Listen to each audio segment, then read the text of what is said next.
আমি জানাতে চলেছি এমন একটি গাছের কথা, যেই গাছটির গুণের কথা বলে শেষ করা যায় না, এবং এই গাছটি বাড়িতে থাকলে বাড়ি থেকে সকল নেগেটিভ এনার্জি কিন্তু দূরে চলে যায়, বাড়িটা পবিত্র হয়ে ওঠে এবং রোগ মুক্তি হয়, পাওয়া যায় ঈশ্বরের আশীর্বাদ। সেই গাছটি হলো তুলসী গাছ। অনেকেই প্রশ্ন করেছেন তুলসী গাছ বাড়িতে একাধিক রাখা যায় কি না, এবং এই তুলসী গাছ রাখার নিয়ম কি, সেটাই আজকে আমি আমার ভিডিওর মাধ্যমে জানাবো। দেখুন, এই শাস্ত্র মতে তুলসী গাছ যেই মাটিতে থাকে সেই মাটিটিও পবিত্র হয়ে যায়, তাই সেই মাটি দিয়ে কপালে কিংবা কণ্ঠে তিলক কাটা যায়। তাই এরকম একটা তুলসী গাছ যে বাড়িতে থাকে সে বাড়ি তো পবিত্র হবেই।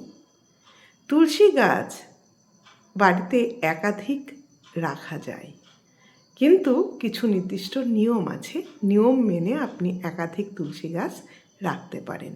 যদি আপনার বাড়িতে তুলসী মঞ্চ বা তুলসী মন্দির থাকে, সেখানে একটি গাছ রোপণ করবেন এবং বাকি আপনার ইচ্ছা মতো যত খুশি তুলসী গাছ রোপণ করতে পারেন। সেটি যদি সম্ভব হয় ঈশান কোণে, অথবা উত্তর দিক, অথবা পূর্ব দিকে যদি তুলসী গাছ রাখেন, তাহলে কিন্তু তুলসী বেশি সন্তুষ্ট হন এবং বাড়িতে সুফল পাওয়া যায়।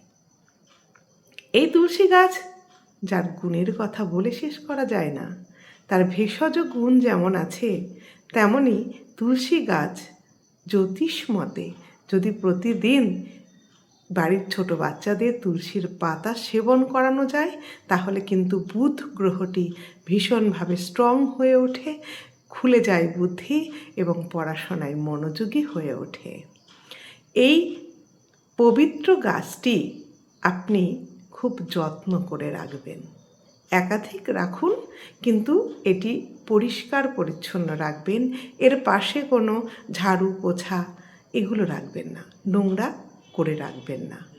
আর যদি দিক মেনটেন করতে পারেন তাহলে খুব ভালো হয়, অনেক সুফল পাবেন। এই এত পবিত্র, এত গুণের যদি গাছ আপনার বাড়িতে থাকে, কোনো নেগেটিভ এনার্জি আপনার বাড়িতে প্রবেশ করবে না। আপনি খুব সুন্দর সুস্থ থাকবেন।